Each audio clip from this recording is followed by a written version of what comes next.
Hello everyone, it's your boy Romeo here. In case you're planning to relocate to Thailand to come and work as a teacher and you have a lot of questions crossing your mind, then worry no more because today I have a special guest with me who will get to introduce himself. Then he will take you through the process on what it really takes to be a teacher in the land of smiles, Thailand. Welcome.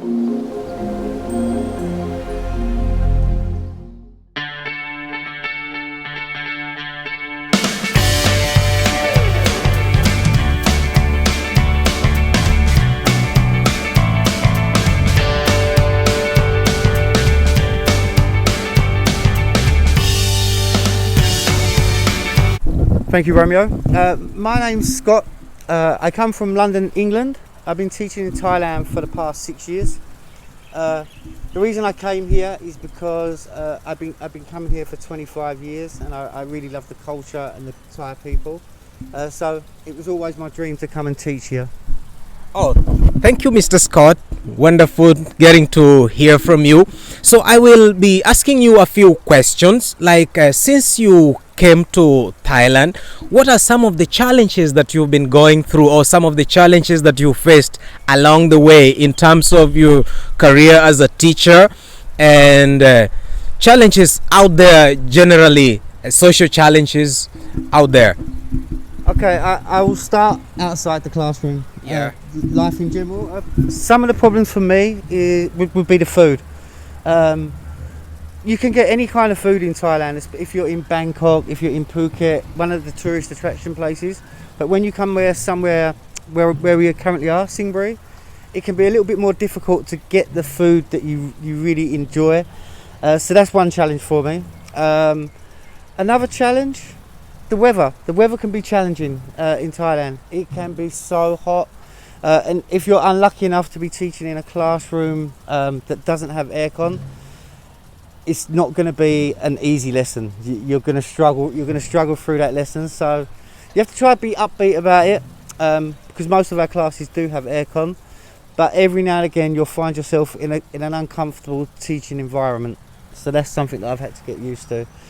Also, class control. Sometimes in Thailand, the students are very, very good. They're very respectful. They like to listen to the teacher. But you will get one or two students that are naughty, especially in the lower ages. And I find the best way to combat that is to actually just try and get some time individually for that student, and they will actually respect you for that, and their behaviour will start to improve. Oh, that is awesome.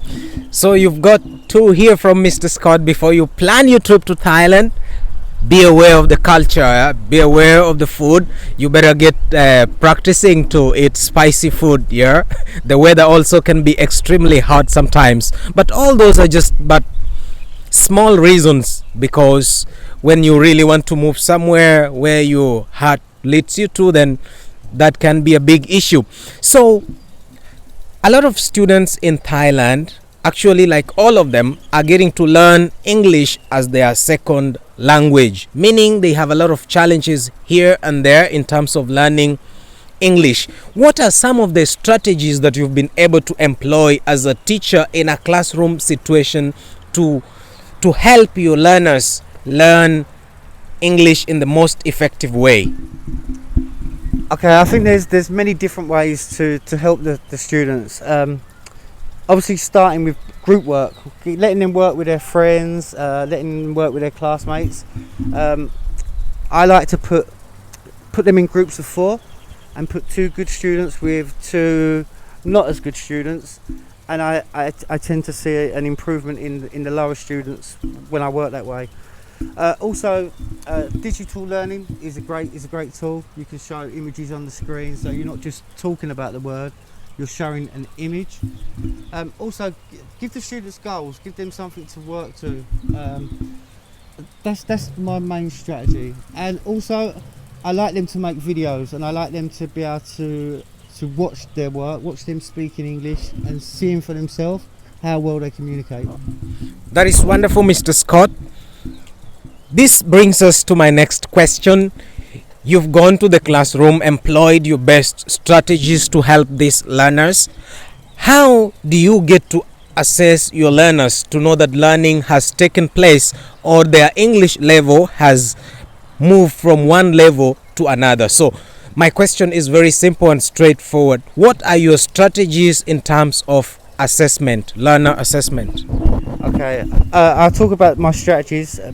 My final strategy will be my last one will be my most important. So I'll talk about that at the end.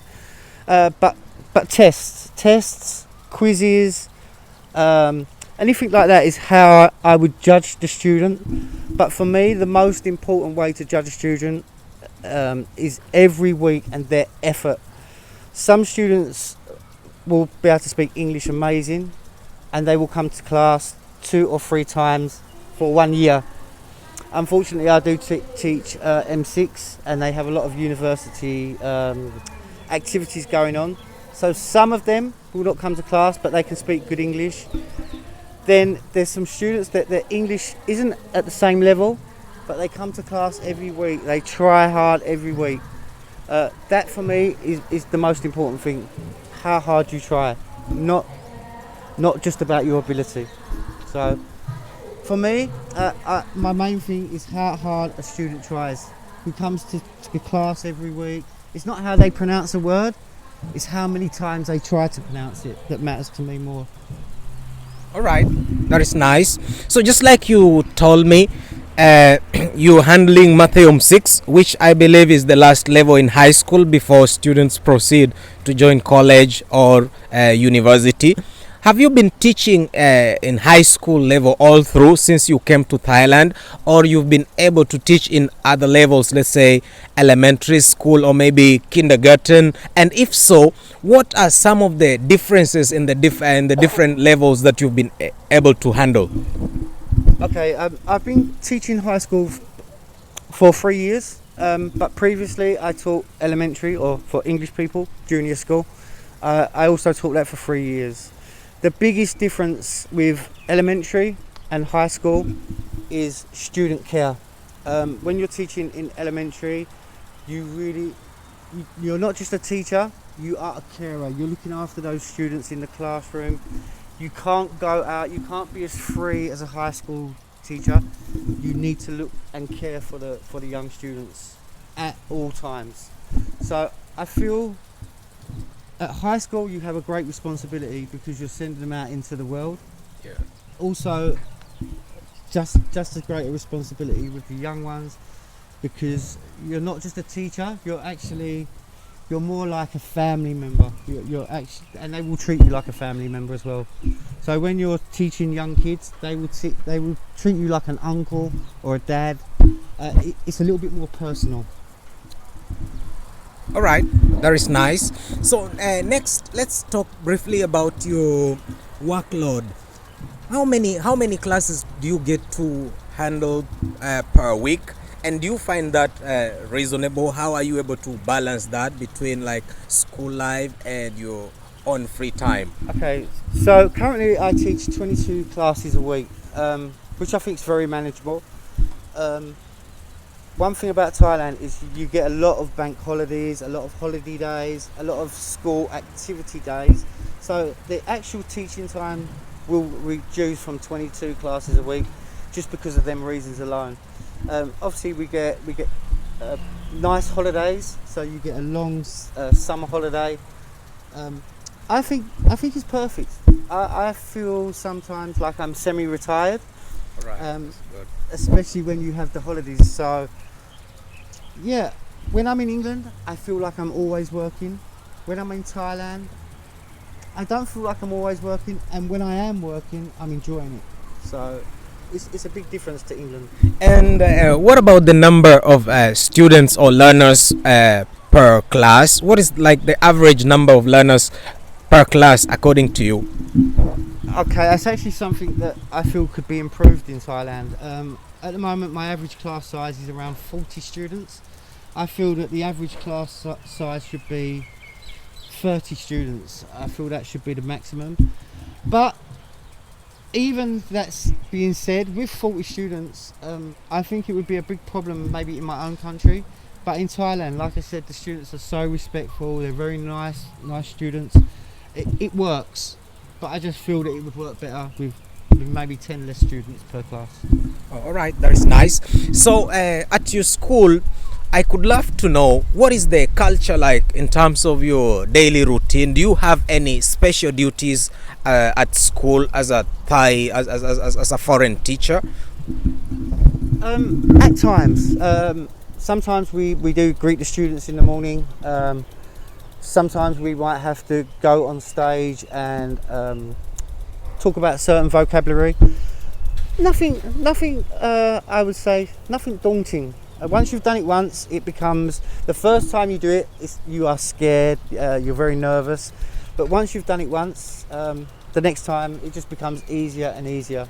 So, yeah, I don't think it's nothing too scary, too daunting. We're just speaking our language. All right. So maybe my second last question to you, Mr. Scott. In most of the Thai schools, do you have a sort of like dress code which you have to observe strictly, or you can walk into a classroom putting on your pair of shorts and a t-shirt and get to deliver your lesson? Is there any set standard in terms of dress code? Okay, all Thai schools have a dress code, so they will have certain days will be a different attire. Most of it will be formal. On Wednesdays we get to wear sports clothes. So today I'm wearing sports clothes. On Friday you would have to wear a white shirt. On Thursday I think you can wear white or traditional Thai dress. So yeah, but the one thing you should be careful of is if you have tattoos. I have tattoos, so I'm always very careful to cover my tattoos. The students do know I have tattoos, the teachers know I have tattoos. It isn't a problem, but I think the reason it isn't a problem is because they see me covering my tattoos up. So they don't mind that you have them, but they just like you to be respectful and cover your tattoos. All right, maybe this is my last question for you, and I'm sorry to take you back again. You talked about the classrooms in a Thai environment or situation. Are you guys supported with any sort of materials in class to help you like deliver your lessons? Let's say whiteboards, projectors, to help in learning.